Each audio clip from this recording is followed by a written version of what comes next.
Hello champions, मैं एक और क्वेश्चन लेके आ गया हूँ जे मेंस 2025 का पीवाईक्यू। ये क्वेश्चन देखने में बहुत आसान लगता है पर ये बहुत बड़े क्वेश्चन है और ऐसे क्वेश्चन अक्सर आते रहते हैं। तो आप इस तरह के क्वेश्चन की प्रैक्टिस हमेशा से करके जाइए और ये इंपॉर्टेंट क्वेश्चन है, रिपीट होते रहते हैं। तो किसी ना किसी शिफ्ट में आपको ये क्वेश्चन जरूर देखने को मिलेगा। और ये क्वेश्चन अच्छा क्वेश्चन है, वैसे जितना ईजी दिख रहा है नहीं, और ये क्वेश्चन हमेशा बच्चों से मिस्टेक कराता है। तो देखिए क्वेश्चन में दे रखा है the The motion of an airplane is represented by a velocity time graph. The distance covered in first 30.5 seconds.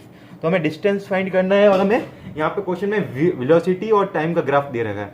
तो वेलोसिटी और टाइम ग्राफ का अगर हम अपन एरिया निकालते हैं तो वो हमें दे देगा डिस्टेंस, या नहीं, एरिया हमें दे देगा डिस्टेंस या फिर डिस्प्लेसमेंट। ठीक है। और अगर अपन इस एरिया का अगर इस ग्राफ का हम स्लोप निकालेंगे तो हमें दे देगा एक्सलरेशन।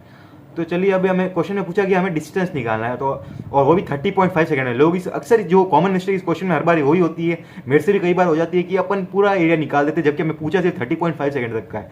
तो हमें सिर्फ यहाँ तक का एरिया निकालना है, लेकिन लोग अक्सर 40 सेकंड तक का निकालते हैं। तो हमें डिस्टेंस फाइंड करना है फर्स्ट 30.5 सेकंड।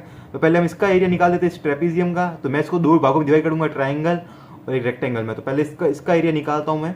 तो पहले तो ट्राइंगल का एरिया निकालता हूँ, half into base into height कितनी होगी 200। यहाँ से लेके यहाँ तक हाइट होगी 200। तो इसका ये ट्राइंगल का एरिया आ गया हमारे पास 200।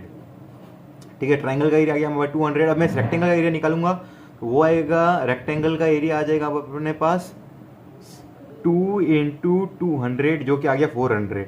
तो इस पूरे एरिया का हमारे पास जो रीजन का एरिया आ गया वो आ गया 600। ठीक है। अब मैं इसका फाइंड करूंगा, यहाँ पे हमें 30.5 सेकेंड तक का ही निकालना है। तो हमारे पास इसका जो रेक्टेंगल का एरिया हो जाएगा वो हो जाएगा इस रेक्टेंगल इसका एरिया निकालना, आप जरूर मिस्टेक करोगे इसलिए इसको ध्यान से देख लेना। तो इसका आएगा, पहले तो आएगा रेक्टेंगल का होता है लेंथ इंटू ब्रेथ। तो लेंथ हो गई 400। ठीक है। और अभी हमें यहाँ पे 30.5 नहीं लेना है, 30 अपन को यहाँ से लेके यहाँ तक का एरिया निकालना है। तो 30.5 माइनस 2, तो जो हमारे पास -2 करेंगे तो हमारे पास आंसर आएगा 28.5 इंटू 28.5, ये आ रहा है। तो इसको हम मल्टीप्लाई करेंगे तो इसका आंसर आ रहा है 1140। इसमें हमें 6, ठीक है, तो इसका आंसर आ गया 1140। अब इसका हम आंसर फाइंड करेंगे, तो 1140 प्लस 600, तो हमारे पास जो फाइनल आंसर आ रहा है क्वेश्चन का वो आ रहा है 12,000। और उसको हम आंसर को अगर मीटर में आ रहा है इसको किलोमीटर करेंगे तो हमारा जो फाइनल आंसर हो जाएगा, जो हमारा आंसर हमारा आ रहा है 1200 मीटर। इसको जब हम किलोमीटर में कन्वर्ट करेंगे तो आ जाएगा 12 किलोमीटर, हमारा फाइनल आंसर होगा गाइस। तो आंसर है हमारा इस क्वेश्चन का 12 किलोमीटर।